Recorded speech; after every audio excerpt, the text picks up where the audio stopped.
Hello बच्चों, let us see this question.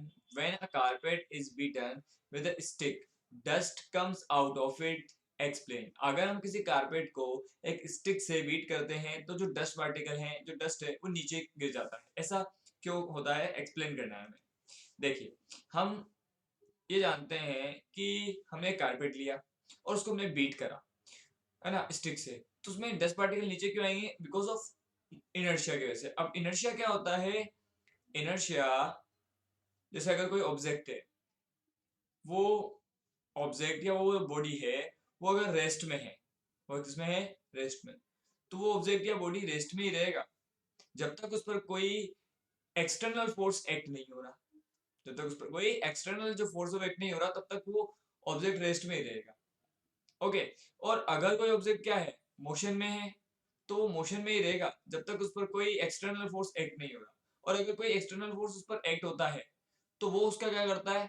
वो अपनी ही स्टेट में रहने की कोशिश करता है। जैसे अगर रेस्ट है, उस पर फोर्स लगाया जाए और उसको उसके स्टेट से चेंज करें, तो वो उसका क्या करेगा? अपोज करेगा। उस प्रॉपर्टी को बोलते हैं इनर्शिया।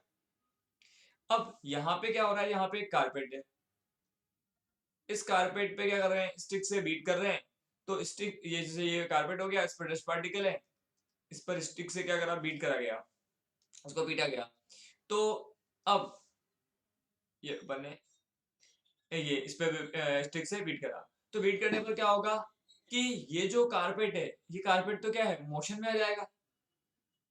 ये कारपेट तो मोशन में आ जाएगा, लेकिन ये डस्ट पार्टिकल अभी भी रेस्ट में रहने की कोशिश करेंगे ड्यू टू इनर्शिया। और जैसे ये कारपेट मोशन में आया, अब मोशन में कारपेट तो मोशन में आ गया, लेकिन ये पार्टिकल्स, वो इसका नेचर इनर्शिया ऑफ रेस्ट। तो इनर्शिया ऑफ रेस्ट की जो प्रॉपर्टी है, इसकी वजह से ये वहीं के वहीं रहते हैं और एकदम से नीचे गिर जाते हैं। तो इसका रीजन है inertia of rest. I hope you understand. Best of luck.